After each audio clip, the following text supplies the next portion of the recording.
Number 4, we are doing scientific notation. Now, scientific notation is usually used in science to write really, really big numbers or really, really small numbers. Like if I was going to do the distance from the Earth to the moon, I wouldn't want to have to put 50 zeros on the end of my number. So we use scientific notation.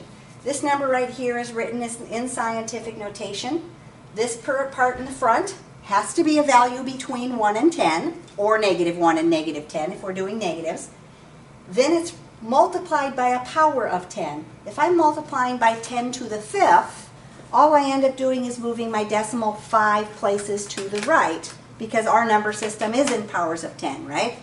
If I took 3 times 10, I'd get 30. If I took 3 times 100, I'd get 300, and I just keep adding zeros.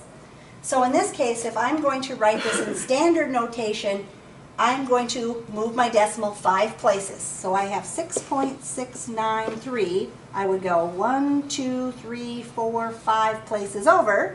So I get 669,300, which is 669,300.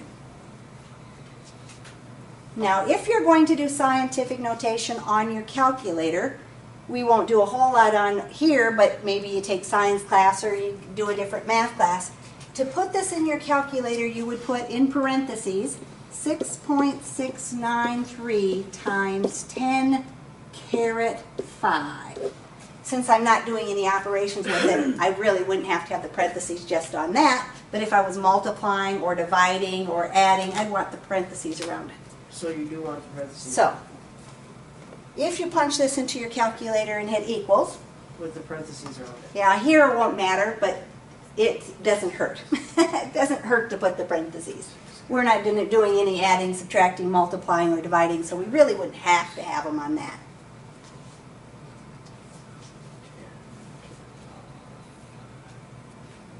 Equals 669,300. There you go. So I get the same number. So my shortcut just is, if I have 10 to the 5th, I'm multiplying by 10, 10, 10, 10, 10, 5 times, moves my decimal 5 places to the right, makes my number bigger.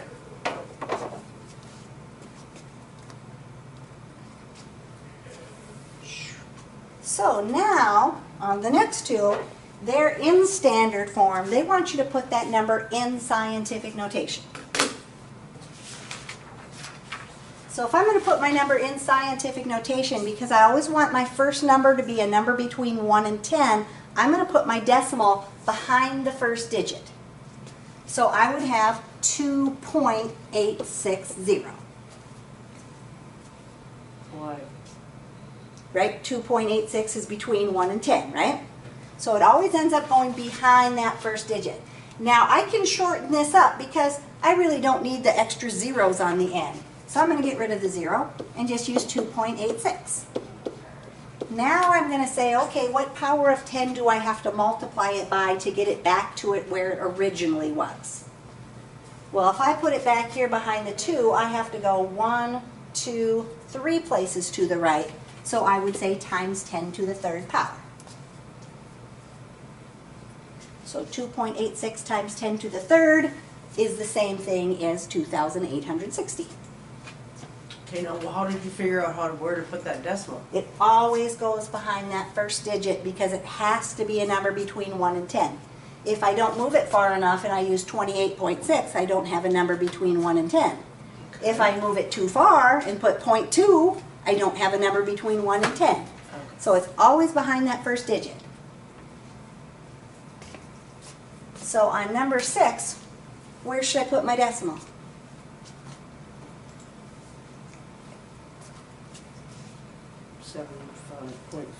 7.55, right? 7.55.